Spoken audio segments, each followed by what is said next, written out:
Começando aqui, eu sou Moisés, tá? Tenho mais de 10 anos de experiência de tech aí. Já passei por growth, marketing, vendas. Meus últimos 6 anos foi como desenvolvedor, full stack. E agora eu tô na cadeira de Head de Produto e Tecnologia, tá? Então, atualmente eu lido muito mais com a parte desse ciclo de produto e lançamento do que com stack de tecnologia em si.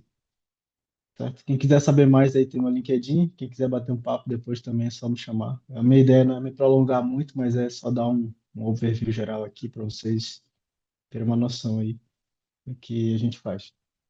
Então, cara, alguém aqui sabe o que é go-to-marketing? Já usa na empresa? Pode falar aí, pessoal. Tu te refere ao É, termo ou uma ferramenta em específico? não, ferramenta específica, né? O go-to-marketing em si. Não, não. Mas o termo go-to-market, sim. Show. Então vamos lá, né? Entendendo o que é o go-to-market, né? Então, além dele ser uma estratégia completa, ó, ele é um plano, né? Que você vai identificar ali qual que é o tipo de usuário que tem a dor que seu produto vai resolver.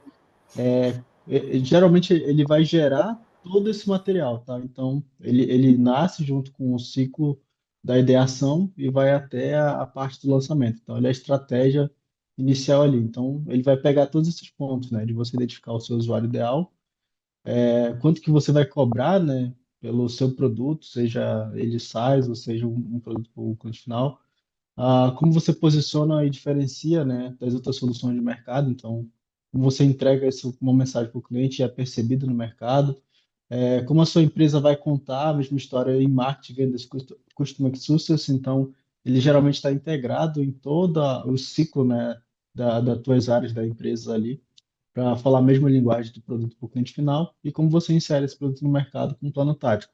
Então, o go-to-market ele vai gerar toda essa documentação para você só entregar para o cliente ali o que realmente ele vai precisar e ele te pagar por isso e vai reter na tua solução em si. Certo? Até aqui, ok? Conseguiram pegar aí?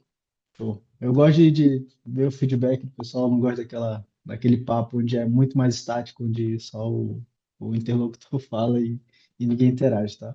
Então vamos lá, né? O GTM ele é bastante confundido com outras áreas, então o que eu mais vejo no dia a dia é o pessoal confundir com o lançamento de infoproduto por conta do termo, né, da tradução literal. Então, ele é confundido com plano de negócio, com estratégia de marketing, com vendas e marketing digital, sendo que ele não é nada disso, tá? Ele é o plano estratégico ali por trás, onde você gera toda a documentação, entende seu mercado e passa desde o produto até precificação e entrega, certo? Então, aqui, muitas startups falham e falem também no lançamento por conta da escalabilidade dos seus produtos por quatro motivos aqui, tá? Então, não ser competitivo o suficiente, então tem 20%. Problemas com precificação, temos 18% aqui, lançamentos da hora errada, 13%, e pivotado de jeito errado, 10%. Então, isso aqui são dados de mercado, tá? Então, de acordo com a análise de startup aí realizada pela CBSI em 2021, a gente teve esses dados aqui e eles seguem até hoje. Então, por ser uma área nova no Brasil, muita gente não liga muito para o go-to-market, tá? E aí a gente vai chegar nos gargalos para frente aí, eu vou explicar mais detalhadamente o que cada um simboliza, né, como gargalo. Então, o go-to-market não é apenas sobre o lançamento. Ele é um projeto mestre, tá, que alinha toda a organização para conquistar o mercado e garantir que o valor do produto chegue nas mãos certas, no mercado, no momento certo. Então, ele é todo o ciclo que vem desde a ideação e não só um pensamento de uma ideia que você, pô, gostei, vou fazer aqui e vou jogar isso no mercado, sendo que eu não pesquisei mercado, não vi precificação, não vi quanto que isso vai me custar, não vi se realmente alguém precisa da minha ideia e você acaba lançando um produto ali que não vai ter a adoção pelo público final. Então, beleza, entendemos que é GTM e é só lançar bem. Não. Então, vamos lá para peculiaridades do Brasil, né? Então, no Brasil, a gente tem vários desafios, começando com a burocracia regulatória. Então, a gente tem LGPD, a gente tem carga tributária diferente em cada estado, então, por isso que você não vê soluções em alguns estados, por exemplo, no Norte e Nordeste, você não vê o Uber forte. Você vê outras soluções parecidas por conta da tributação. Então, Em alguns lugares, a adoção de algumas tecnologias ou companhias não vai chegar, entendeu? Muito por conta disso da granularidade ali de cada região, tá? A penetração digital desigual. Então, para alguns produtos você vai ter que ter basicamente um onboard humanizado, você vai ter que se adequar à região que você vai estar entrando. Então, você vai ter uma mistura ali de digital barra humano, né, para gerar essa confiança e quebrar algumas barreiras que acaba tendo por conta da cultura, tá? A desconfiança inicial do consumidor, então, nem todo mundo compra digital, principalmente no Brasil. Então, você tem que fazer uma pesquisa um pouco maior, entender cada contexto para você acabar inserindo, por exemplo, a sua solução em uma região específica. Por exemplo, o Acre ele é horrível de logística, então imagina para o Melhor Envio mandar fazer uma conexão com transportadoras de lá e conseguir entregar uma melhor solução. Por exemplo, a questão do SPED no Brasil é um grande problema. Então, para você chegar e tentar sincronizar com algumas prefeituras, você vai ter desafios maiores ali para poder conseguir encaixar todas elas no mesmo cenário. Então, variando de cada estado, você tem ali as desconfianças que vão ser os desafios que você vai ter que superar, né? Ou com tecnologia, ou com pessoa, ou com processo, para poder conseguir abraçar esse cenário, tá? E o cenário econômico volátil, né? Então, o Brasil ele é um país que ele passa por inflação alta, por crises políticas e afins que geram isso também impacta no produto final de empresas. Então, hoje o que você vê são empresas fazendo layoff silencioso porque ele tem que arcar com uma tributação trabalhista maior, a parte do consumo de tecnologias externas, né? Acaba impactando na precificação do produto. Então, tudo isso gera um jogo de cintura que você vai ter que acabar vendo para poder encaixar o seu produto no cenário nacional, tá? Então, o Brasil, ele é a maior estratégia para o Brasil é pivotar rápido, né? Para você gerar ROI mais cedo, enquanto lá fora é bem mais estratégico, né? Então, o GTM no Brasil, ele é uma área que ele não é muito difundida, muita gente não conhece, não encaixa isso num produto direito.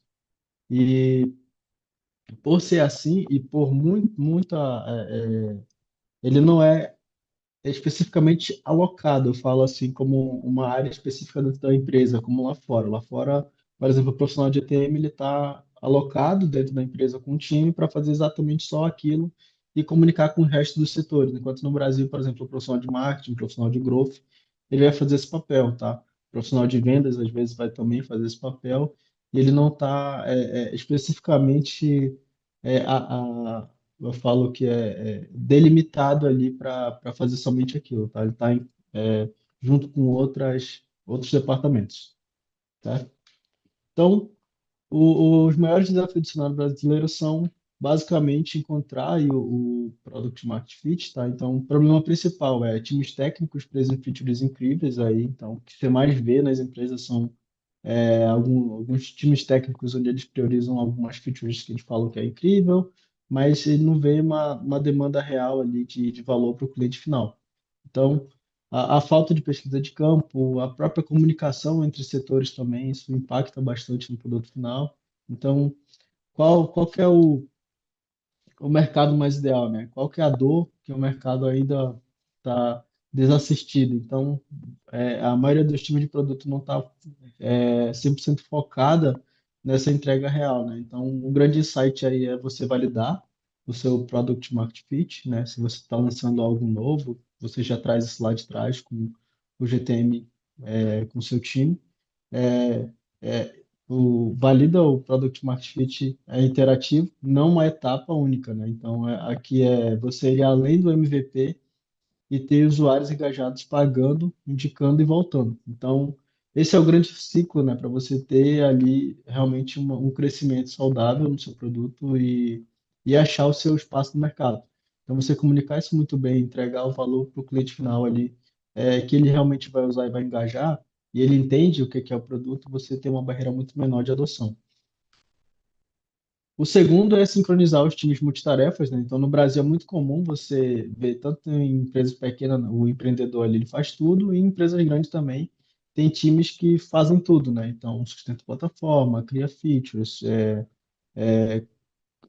faz a parte de suporte ali e acaba meio que misturando tudo. Então, no Brasil é comum que o go-to-market seja visto como uma área de marketing, mas produto, né? Eles andam junto. Produto, marketing, vendas, customer success, eles devem andar junto no discovery, desde o discovery, na verdade. Então, o cenário ideal seria o product marketing aqui no meio, né? Sei lá, simbolizado por um PMM, uma área de inovação ou growth, e ele andar junto, comunicar com todas as áreas que estão ao redor ali que vão entregar o produto, né? Desde produto, CS, vendas, marketing, está na mesma página. Então eles entregam aqui todo esse produto para o cliente. O cenário que mais você vê, tanto nas empresas grandes quanto pequenas, é o quê? O marketing ele vende ali para o cliente final uma feature que não existe. Vendas ele faz essa venda a qualquer custo, então entrega para o cliente final é, uma feature, por exemplo, lá que não existe só para ele vender e bater a meta dele. E aí esse gargalo CS que está, por exemplo, engasgado lá com o board, tapando incêndio, falando com o cliente de uma feature que não existe, ele está cobrando isso.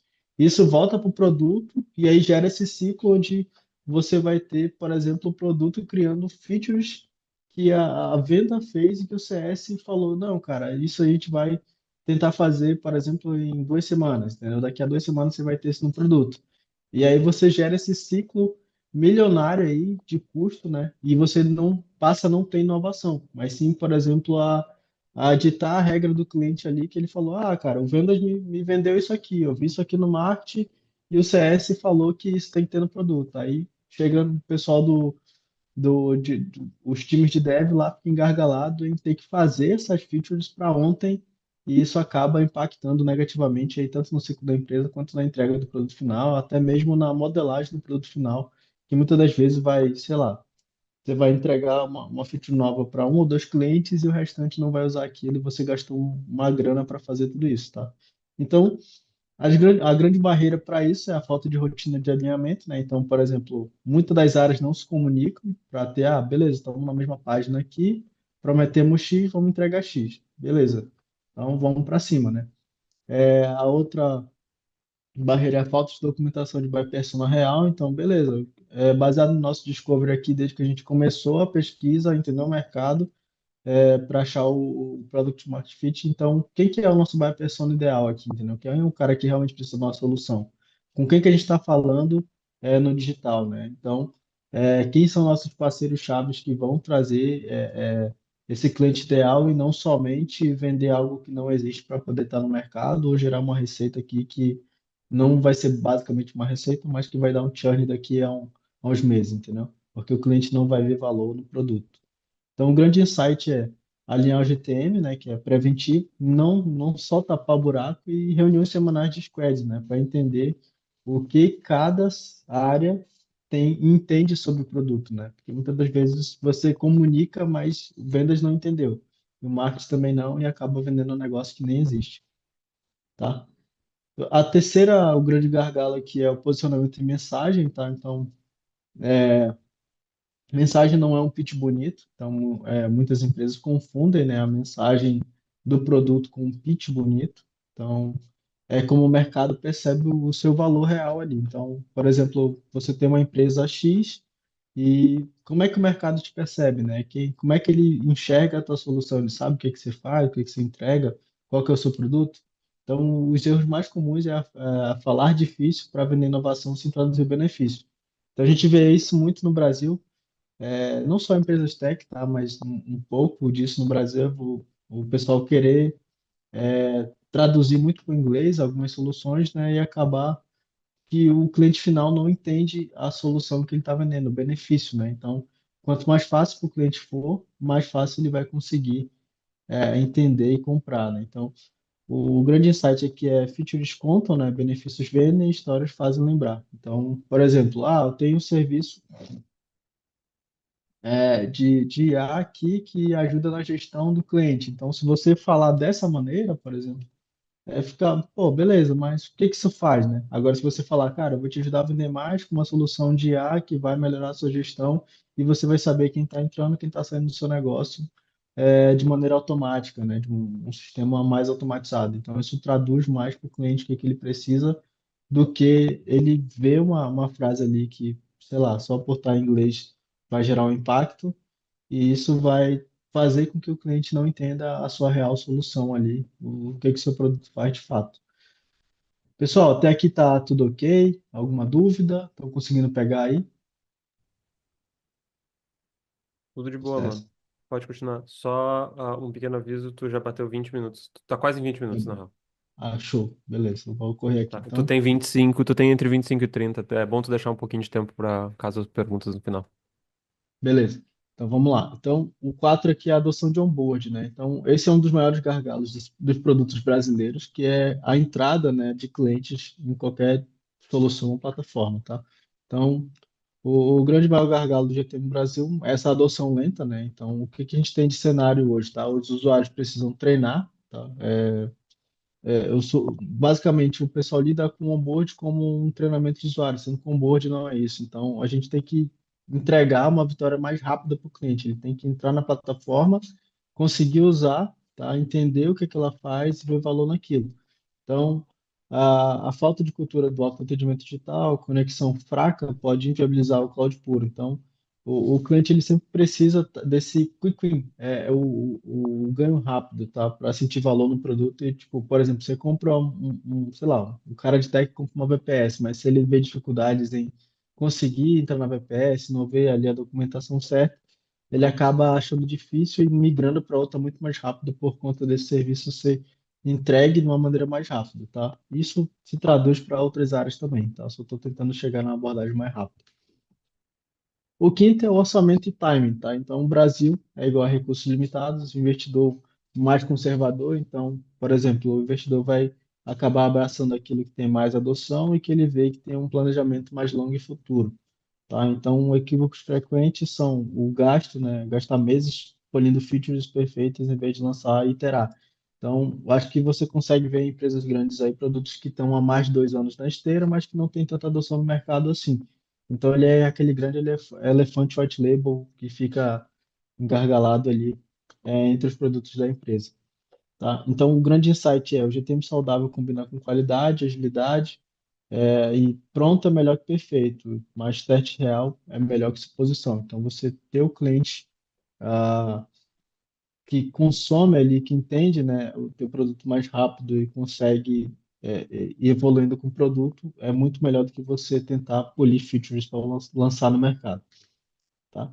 Então, como que a gente se ajuda, né, dentre todos os papéis na empresa para a gente conseguir colocar tudo isso em prática? Que é o Tech Lead, né? Pensar no cliente final, não só na arquitetura, participar das entrevistas de usuários, questionar requisitos que não resolvem a dor real do cliente. Então, isso vai fazer ele trazer uma maturidade melhor para o produto.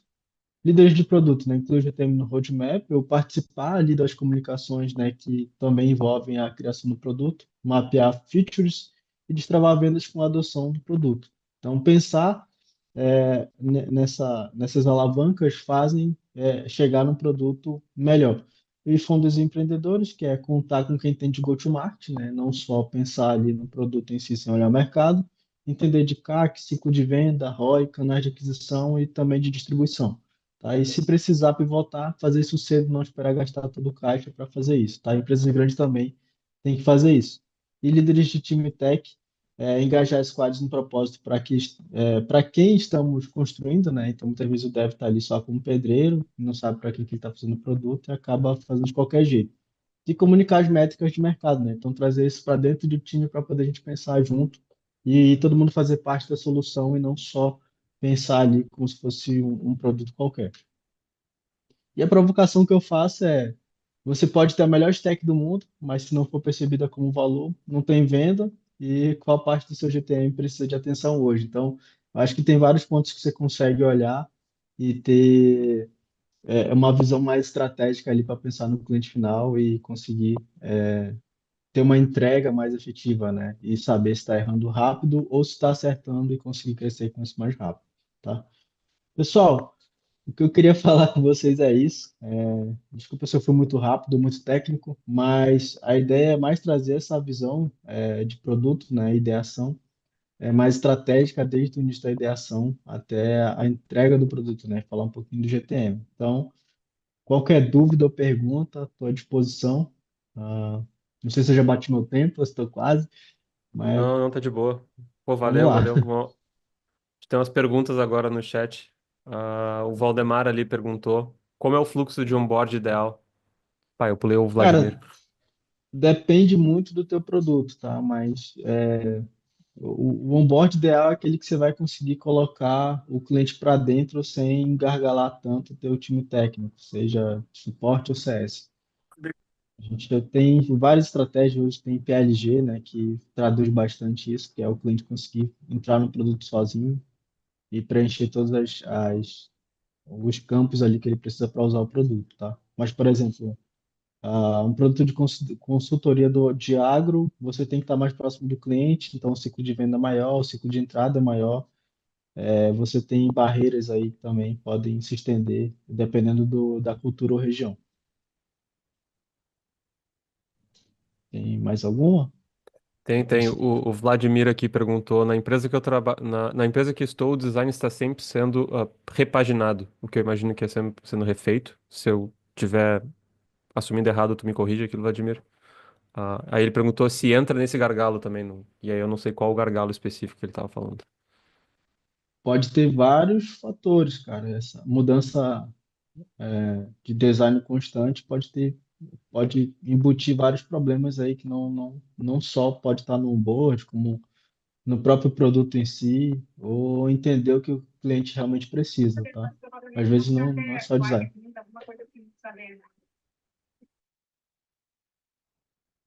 Top. Vamos para a próxima, então. O Paiva.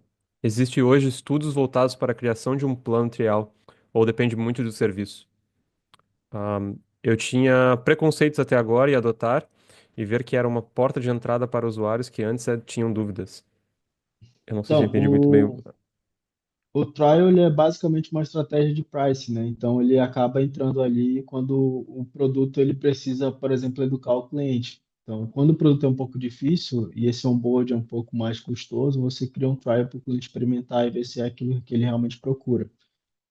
Então, ele é parte da estratégia de pricing, tá? Mas ele pode estar também ligado a outras estratégias, principalmente de aumento de base de lead. Então, por exemplo, algumas empresas fazem isso para aumentar a base e conseguir vender um produto ou outro baseado no fit de Hum. mercado que esse lead tem. E tu acha que tem algum estudo ou é meio que tipo. Hoje, a área que mais se aproxima disso é o PLG, tá? Se você procurar um pouquinho mais de a parte PLG, você tem um pouco mais estudos voltados para trial e para entrada de cliente na plataforma sozinho. Isso aí já Tu é Eu pode só, uma explicar? parte de Pode falar. inovação, tá? Oi, pode Tu falar. pode explicar o que que é PLG? Product-led growth, tá? Ok. Ah, certo? Tu ia falar alguma coisa, Valdemar?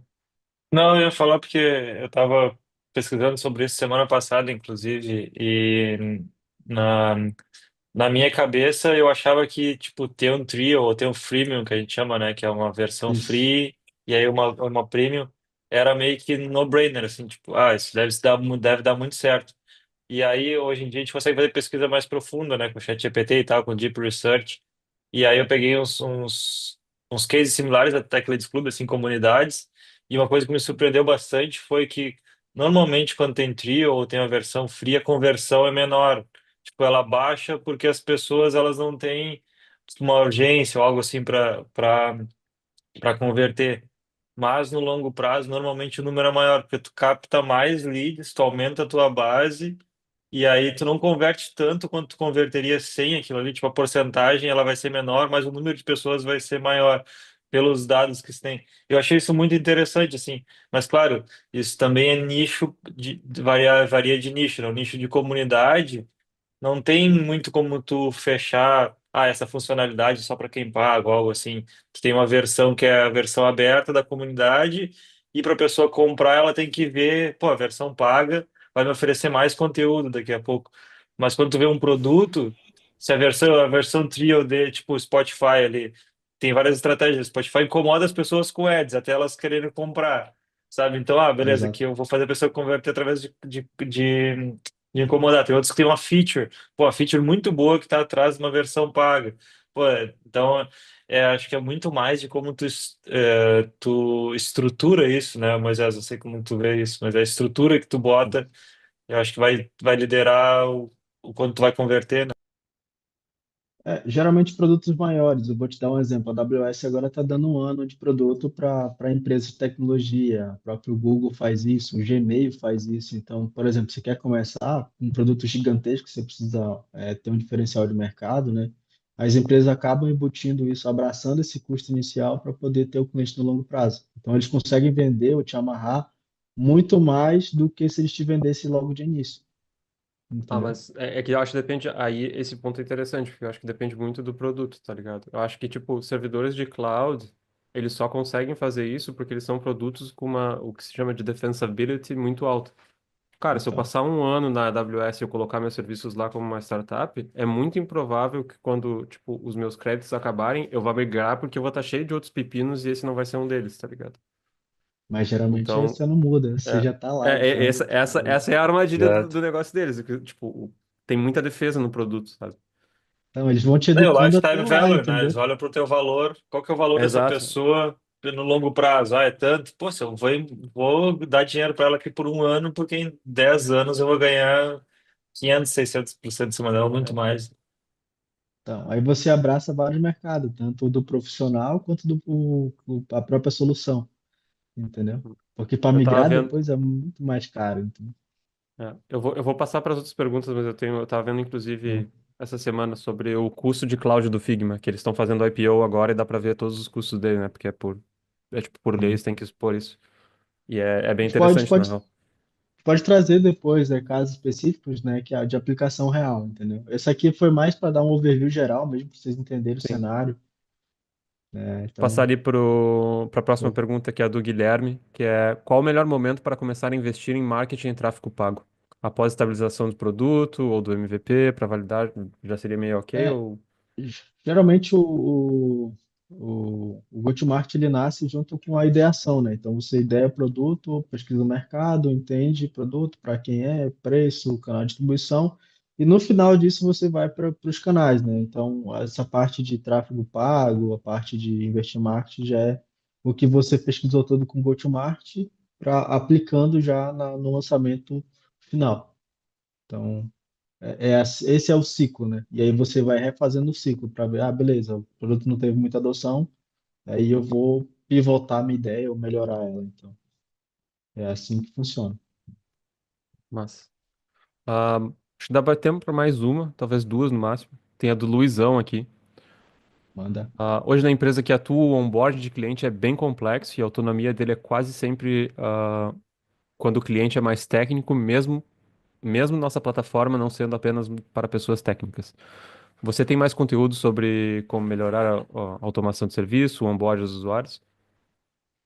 Essa parte de onboard ela é um tanto complexa, tá? Porque depende muito do produto. Vou te dar um exemplo de um produto de RH que eu trabalhei, que ele tinha um onboard bem difícil. Então a gente conseguiu simplificar o onboard para o cliente entrar e depois entender o produto por dentro.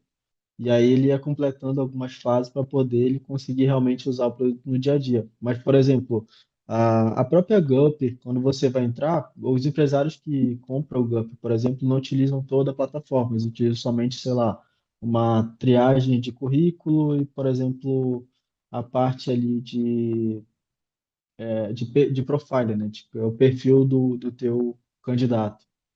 Então, ele refaz esse ciclo de 6 em 6 meses ou de 8 em 8 meses. Então, alguns produtos o cliente não vai usar todo, ele quer só uma parte, ou dependendo do produto, ele vai usar todo, mas você tem que entender o que que é importante para ele. Então, tem que ter essa conversa, feedback, para poder você conseguir saber o que que ele precisa para entrar, o mínimo, né? Que ele precisa para É, entrar e usar o teu produto. mas esse é um bom, No, é uma boa a dica, grosso né? modo é isso. É isso, a grosso modo é isso, entendeu? É uma boa dica. Eu acho que os onboards, os melhores onboards que eu trabalhei assim junto com designers para fazer eram tipo onboards que pegavam a pessoa do zero e ele não era um onboarding que fazia todo completo. Na verdade, ele te levava até o aha moments do teu produto assim. Que, tipo, por exemplo, A gente chama isso. É, por exemplo, sei lá, um dashboard financeiro. Tu fazia o onboard mínimo só para chegar num dashboard já com alguns dados teus, assim, tu ficar, opa, pô, interessante. E a partir desse ponto tu continua o onboard a partir de usar tipo, a plataforma. É bem mais difícil de fazer, mas Exato. como Tipo assim, experiência de usuário é bem bom. É, quando o cliente entra, ele sabe que a barreira de entrada não foi difícil, ele vê o produto em si e fala, cara, é isso que eu preciso. Aí ele se sente motivado a preencher o restante dos dados que ele exato, precisa para poder usar o produto, entendeu? Esse que é o aha moment. exato. Top. Cara, tem mais umas perguntas no chat ali. Moisés, muito obrigado pela tua Ótimo. palestra. Muito massa. Tamo junto, se Tipo, precisar não precisa ser, aprofundar, tipo, claro, só, tipo, tu falou no início, o TLC XRD ali, por não ser técnico, não tem problema. Isso aqui é parte das coisas que a gente gosta de fazer pra comunidade, tipo, até ter diversidade em show. conteúdo. E a gente tem, não é uma coisa que acontece com muita frequência, mas a gente tem certa frequência de conteúdos de lançamento de produto, micro SaaS, etc. E eu acho que se encaixa bem nessa vertente, assim, que tem dentro da comunidade. Sucesso. Pessoal, tamo Mas, aí. Precisando, só chamar que a gente está va- aqui para contribuir com a comunidade, Sabe? trocar Tem, ideia. tem umas perguntas no chat ali, se tu quiser ir olhando no chat do Zoom e respondendo as pessoas, seria massa também. Vou olhar sim, com certeza. Valeu.